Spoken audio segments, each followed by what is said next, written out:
अंबरवाडी या गावामध्ये आहोत। या ठिकाणी सप्ताह आहे आणि सप्ताहातील आजचा 7वा दिवस आहे। 7व्या दिवसाची कीर्तन सेवा हरिभक्त पारायण सुदाम महाराज पानेगावकर यांची आहे आणि महाराज येणार आहेत। महाराज येण्यापूर्वीच ही तयारी आहे बघा। आपण जे कीर्तनाचे यजमान आहेत त्यांच्या घरी चाललेलो आहेत। पूर्ण रस्ताच असा सजवलेला आहे, रांगोळी दीप लावलेले, दीपोत्सव आहे। त्यांच्याशी आपण बोलणार आहोत बाबा की तुम्ही किती वर्षापासून आणि कधीपासून हे असा वसा घेतलेला आहे। लाईट नसल्यामुळे थोडा अंधकार होता बघा, आपण बघू शकता। त्यांच्या वाड्याचा असणारा हा दरोजा आहे। ताई तुम्ही पाण्याचं घंगाळ पाट वगैरे खूप असणारा हे केलेला आहे शृंगार, म्हणजे स्वागत ची तयारी आहे। हे कोण येणार आहे नेमके? महाराज येणार आहेत पाचले का? बरोबर, पानेगावकर महाराज पानेगावकर नाही का? सुदाम महाराज पानेगावकर येणार आहेत म्हणून तयारी केलेली। बरं, आणि कोणाचं वाडा आहे, काय नाव आहे या यजमानाचं? केशवराव जिजाराव घुगे यांचा वाडा आहे आणि पंढरनाथ घुगे पंढरनाथ केशवराव घुगे त्यांचे सुपुत्र आहे।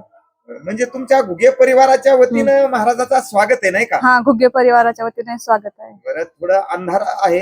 आणि हे कुण्या मुलींनी केलं बरं हे रांगोळी काढण्याचं? हे सर्व त्या मुली आहेत का? आहेत खूप छान केलं हे। पण ही रांगोळी कोण काढले बाई? रांगोळी आणि काय द्या ना मग, ते रांगोळी कोण काढली? खूपच छान काढली। मी दर्शकांना ही रांगोळी पोहोच केलेली आहे। सुना तुम्ही त्यांच्या मुली आहेत का? तुम्ही कुठं असता? आम्ही बुलढाण्याला राहतो। आणि गाव कोणचं? अंबरवाडी सालेगाव। सालेगाव तर मग आमच्या गावाच्या जवळच आहे। मी पण सायखेडचा आहे, सज्जन महाराज। आणि मला वाटतं तुम्ही आमच्या गंगारामजीच्या सुनबाई आहेत का? वा वा, एकदा टाळ्या वाजवा गाड्या आमच्या ताईसाठी, कारण वारकरी घराणा आहे तो पूर्वीचा। आणि तुम्ही कुठे आहे सर्व्हिसला मग? बुलढाणा। काय सर्व्हिस आहे? आरटीओ ऑफिसर आहेत का सर? वा वा, मग आमची गाडी तर आता भीती नाही पण घेऊ नंबर प्लेट बदलून, तशी चिंता करू नका।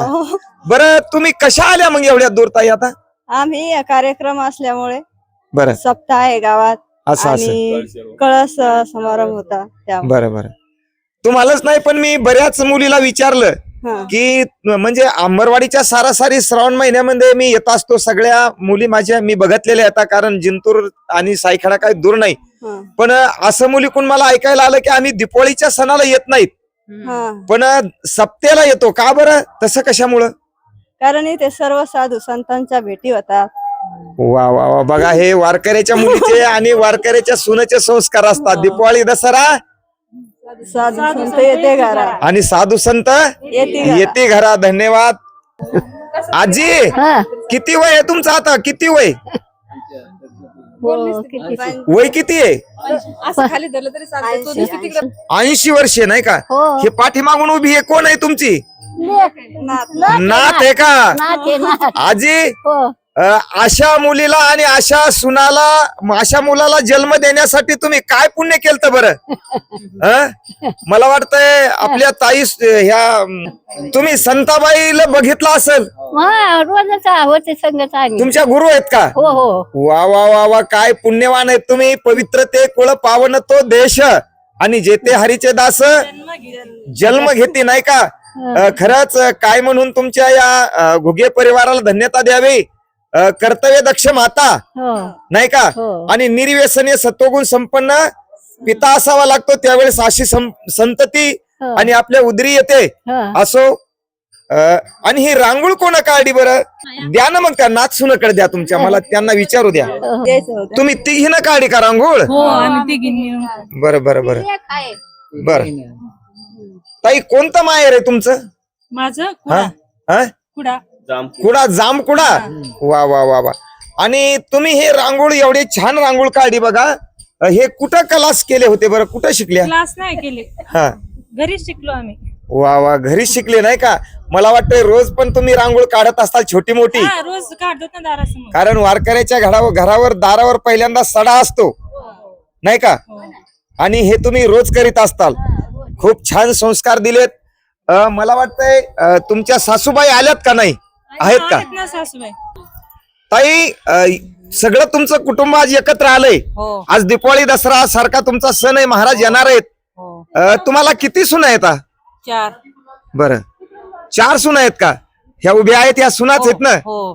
बरं, तुमच्या अनेक मी आता बऱ्याच ठिकाणी फिरतो, सुना जावा जावा एकूण एकीला बोलत नाहीत. बरं, ह्या एका विचाराने एका घरामध्ये राहतात, कसं बरं इथपर्यंत हे भांडण लागलं नाही? कसा हा विचार यांचा बसला? सगळ्याचा विचार सारखाच आहे, कोणाला काहीच नाही, संस्कार हे सगळे सारखेच आहे. तुम्ही कसे संस्कार दिले बरं? छान. आई वडिलाचे तिकडचे पण संस्कार असतील नाही का? धन्यवाद ताई. ताई, तुम्ही कुठून आल्या? रानमाळे. बरं, रानमाळ्याहून आल्या का? वा वा, मला वाटतं रानमाळ्याला गडाचे महंत आलेले आहेत. हो. किती वेळ आलते? किती म्हणजे 22 शाळा आलेले 22 वेळा आले नाही का? दरवर्षी सप्ताह. काय पुण्य केलं असेल बरं तुमच्या गावानं? आमच्या गावात पुण्य फार केलेले, नामचिंतन होत असेल नाही का? चिंतन. आणि देणगी पण तुमच्या गावातून गडाला भरपूर जाते. वा वा वा वा. तुम्ही कधी आलेत? काल आले. बरं, आणि कळस रोहनला पण होत्या काल? वा वा, धन्यवाद ताई. आपण भगवान बाबाच्या चरणी आणि या ठिकाणी संता मातेच्या चरणी व आमरेश्वर भगवंताच्या चरणी विनंती करू की हे जे असं कुटुंब एकत्र आहे आणि एकत्रच एका विचाराने राहतं. बघा, किती आपण बघू शकता, किती जुना वाडा आहे, अजून फाडीचाच वाडा आहे. आणि एवढ्या एका वाड्यामध्ये एवढं मोठं कुटुंब राहतं. किती लोकांचं कुटुंब आहे तुमचं आता सगळं? हे 50 लोकांचं कुटुंब आहे. नाही, वेगळे असतात पण एका विचार नाही. तर राहायला जरी वेगळे असले तरी मनाने कसे येतात? वा, धन्यवाद. या कुटुंबासाठी आता एकदा टाळ्या वाजवागड्या आपल्या. कुंडली कवरदे हरी विठ्ठल श्री ज्ञानदेव माऊली ज्ञानेश्वर महाराज.